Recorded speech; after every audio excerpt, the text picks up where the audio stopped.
Assalamualaikum warahmatullahi wabarakatuh. Perkenalkan, nama saya Nuril Lailatul Niswah, mahasiswi PPG dalam jabatan Kementerian Agama Angkatan 2 tahun 2022 LPTK Universitas Islam Malang. Saat ini, saya sebagai salah satu guru matematika di Madrasah Aliyah Hasyim As'ari Bangsri, Jepara, Jawa Tengah. Pada video ini, saya akan membuat best practice dengan menggunakan metode STAR untuk mengetahui permasalahan peserta didik dalam pembelajaran. Melalui pendekatan saintifik berbasis TIPEC dengan model pembelajaran problem-based learning dan discovery learning untuk meningkatkan motivasi belajar peserta didik dalam pembelajaran matematika. Selamat menyaksikan.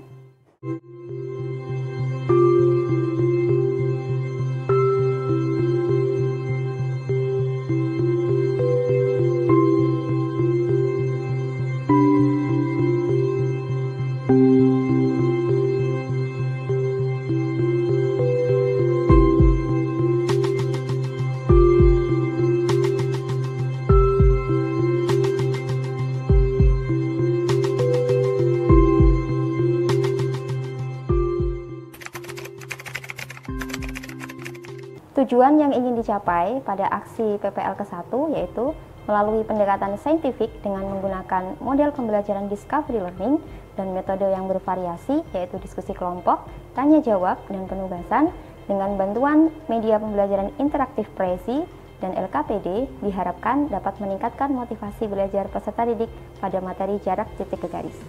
Sedangkan pada aksi PPL yang kedua, melalui pendekatan saintifik berbasis TIPEC dengan menggunakan model pembelajaran problem-based learning dan metode pembelajaran yang bervariasi, yaitu simulasi, diskusi kelompok, tanya jawab, dan penugasan berbantuan media pembelajaran interaktif Canva, LKPD, dan aplikasi GeoGebra, diharapkan dapat meningkatkan motivasi belajar peserta didik pada materi kemiringan atau gradien garis singgung.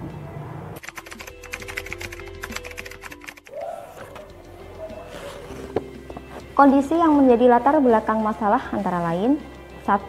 Kurangnya motivasi peserta didik dalam pembelajaran di kelas. 2. Peserta didik kesulitan dalam menemukan, mengingat konsep, dan menyelesaikan masalah matematika. 3. Guru terlalu mendominasi kelas dan kegiatan belajar mengajar. 4. Guru belum optimal dalam menggunakan media, model, dan metode pembelajaran.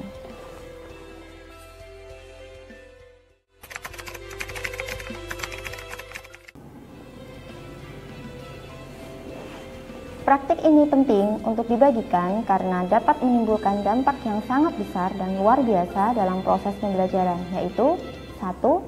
Dengan menerapkan model, metode, dan media pembelajaran yang inovatif dan variatif, peserta didik menjadi lebih termotivasi untuk belajar.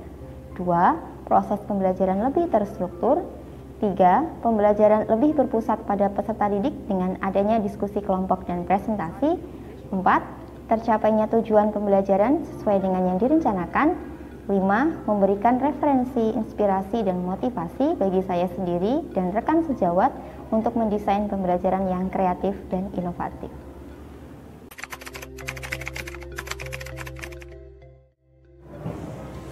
Yang menjadi peran dan tanggung jawab saya dalam praktik ini yaitu 1. Menentukan identifikasi masalah yang ada di madrasah. 2. Menentukan solusi yang tepat untuk dikembangkan dalam pembuatan rencana aksi. 3. Membuat 2 rancangan perangkat pembelajaran terdiri dari RPP, bahan ajar, media pembelajaran, LKPD, kisi-kisi, instrumen, rubrik penilaian, dan rencana evaluasi. 4. Mengunggah 2 perangkat pembelajaran di LMS. 5. Melaksanakan pembelajaran sesuai perangkat yang dibuat. 6. Mendokumentasikan dalam bentuk video proses pelaksanaan PPL. 7. Mengunggah link video versi asli dan versi 15 menit. 8. Melakukan refleksi kegiatan PPL bersama dosen dan guru pamong. Dan terakhir 9. Guru bertanggung jawab terhadap proses dan keberhasilan peserta didik untuk mencapai tujuan pembelajaran.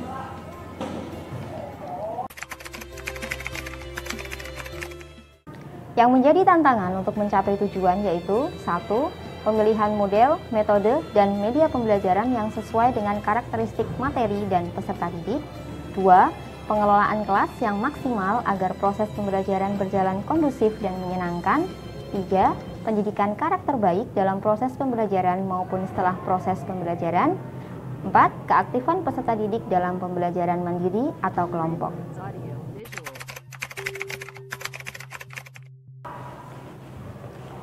Yang terlibat pada PPL 1 dan 2 yaitu 1. Peserta didik kelas 12 IPA 1 sebagai sentral dalam proses pembelajaran. 2. Guru sebagai fasilitator dan katalisator. 3. Dosen dan guru pamong sebagai pembimbing dalam proses melaksanakan pembelajaran PPL siklus aksi ke-1 dan ke-2.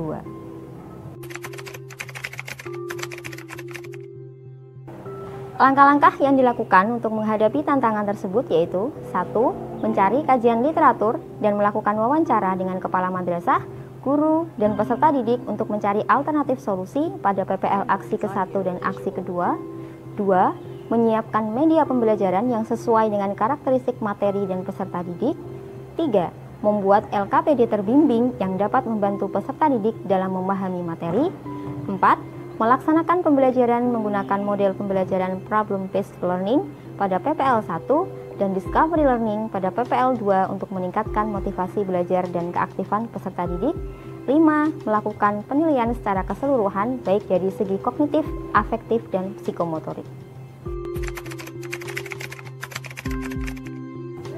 Dampak dari aksi dan langkah-langkah yang dilakukan yaitu semua dapat dilaksanakan sesuai dengan yang telah direncanakan di RPP, tercapainya seluruh kegiatan sesuai dengan harapan, peserta didik lebih termotivasi untuk belajar, peserta didik menjadi lebih aktif dan percaya diri dalam proses pembelajaran.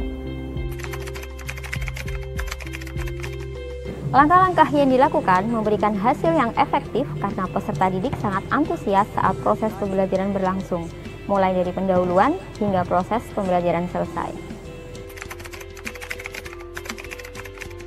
Bagaimana respon orang lain terkait dengan strategi yang dilakukan? Respon kepala madrasah sangat positif dan mendukung penuh atas kegiatan pembelajaran yang telah dilaksanakan. Rekan sejawat memberikan respon positif karena berdampak besar terhadap motivasi belajar peserta didik dan pembelajaran menjadi lebih menyenangkan. Peserta didik menjadi lebih antusias dalam pembelajaran karena proses pembelajaran menjadi lebih menyenangkan dan media pembelajarannya menarik serta mudah dipahami. Yang menjadi faktor keberhasilan yaitu dukungan dari semua pihak madrasah, dari kepala madrasah, rekan sejawat, dan semua yang ada di madrasah, peserta didik yang antusias terhadap pembelajaran yang dilakukan, penguasaan guru terhadap metode, media, dan model pembelajaran, serta langkah-langkah dalam rencana pelaksanaan pembelajaran yang telah disusun.